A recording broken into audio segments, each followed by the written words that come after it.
وکالت کے احکام: وکالت سے مراد ہے کہ معاہدہ کرنے یا معاملہ کرنے یا ان جیسے کسی کام کو مثلاً تحویل میں دینا یا تحویل میں لینا جو انسان خود کرنے کا حق رکھتا ہو اسے دوسرے کے سپرد کر دے تاکہ وہ اس کی طرف سے انجام دے، ٹھیک ہے؟ یعنی ایک کام ہے کہ جو انسان خود کر سکتا ہے وہ اپنی جگہ اپنے بجائے خود کرنے کی بجائے وہ اپنی جگہ کسی دوسرے شخص کو مقرر کرتا ہے کہ وہ اس کی جگہ پر یہ کام کرے تو وہ اس کا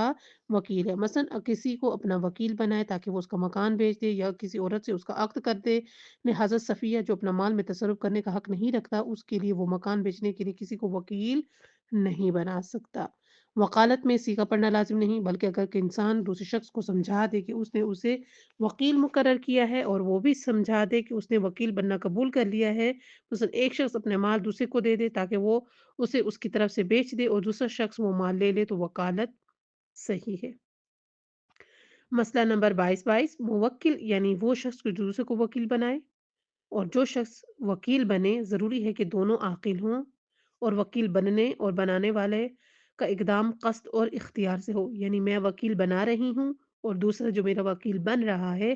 ہم دونوں کا ہی یہ جو وکیل بنانا اور بننا ہے یہ اقدام جو ہے وہ قصد اور اختیار سے یعنی اپنے ارادے اور اپنے اختیار سے ہے، اور موکل کے معاملے میں بلوغ بھی معتبر ہے،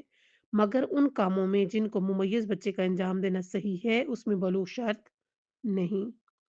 اگر کوئی شخص اپنے تمام کام انجام دینے کے لیے دوسرے کو وکیل بنائے تو صحیح ہے، تمام کام وہی کرے گا،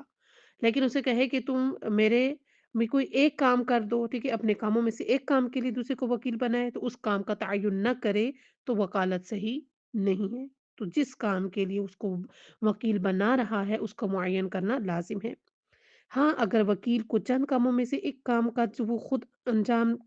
خود انتخاب کرے انجام دینے کے لیے وکیل بنائے، مثلا اس کو وکیل بنائے کہ یا اس کا گھر فروخت کرے یا کرائے پر دے تو وکالت صحیح ہے۔